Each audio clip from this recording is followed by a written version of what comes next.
This fella up ahead is my buddy Josh from Michigan. He's sporting a T7. Josh and I decided to ride one of the lesser known magnificent roads in the area, the Cherokee Skyway. And this is the Cherokee that we're turning onto.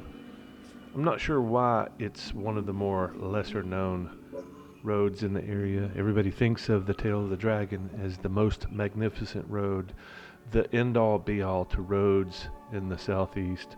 But I have to tell you, the Cherokee is quite amazing in its own right. I think it's people underestimate it because of these long, wide sweepers, but so much of the highway exposes the beautiful scenery around it. There's pull-offs, there's places to stop, and there's ridges and mountainsides to ride across where you can look out and see the beauty. It's typically a little bit faster road, so the dangers are increased. And given that and the fact that people take this road for granted, lots more people get killed every year on this than even the Dragon.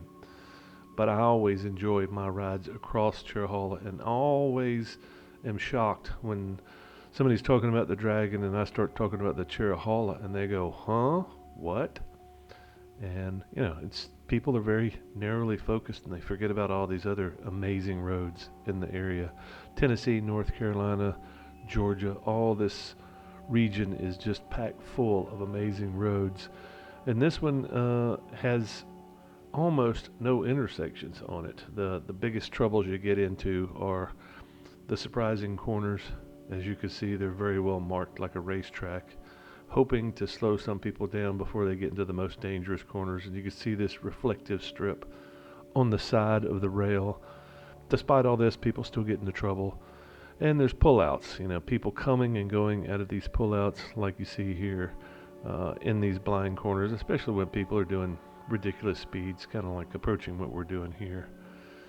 But Josh and I had a spirited ride out the Cherokee, and I wanted to take him to one of my favorite dirt roads that runs off, and we just passed the entrance there, and I didn't realize it until we'd passed it. But you know, turn around here and go back to that exit.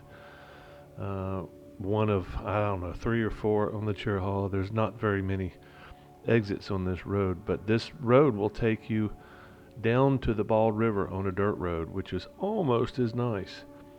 But yeah, people take this road for granted, like I said, and they don't get to experience it because there's not as many people on this road. Number one, there's no photographers, or very rarely are there photographers on this road, so they don't think of this as the icon that it actually should be, because it's taken more than a few lives, obviously. And if you ride it long enough, you'll realize quickly why it's so dangerous, is these decreasing radius turns at the bottom of hills. That's what really gets you into trouble. And here we are headed back. I'm going to take this turn that takes us to a dirt road. One of the ways, if you go straight ahead here, one of the ways it will loop back into the same side of the parkway as this one. But if you take the left here, you can go up under a bridge that takes you down to the Bald River, another epic road that people miss.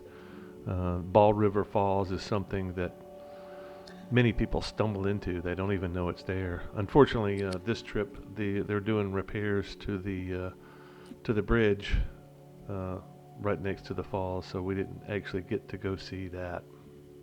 Placing the Bald River Falls Bridge in Tellico Plains, and our meteorologist Jacob Durham got an update on the project. Well, over the last several months, we've continued to give you updates as the new Bald River Falls Bridge continues to be built. And today I'm joined with Brett Yah, who is a transportation engineer here. And Brett, talk a little bit about that progress that's been made so far on the bridge. Yeah, so we started the bridge back in October, and we've been making steady progress, first to remove the old bridge. And then, as you can see now, we're in the process of building the new bridge. So right now we're working on the center bent of the bridge and working toward a concrete pour here Wednesday. And as we get through with the center bent, we'll be moving to the other side and pouring the foundation.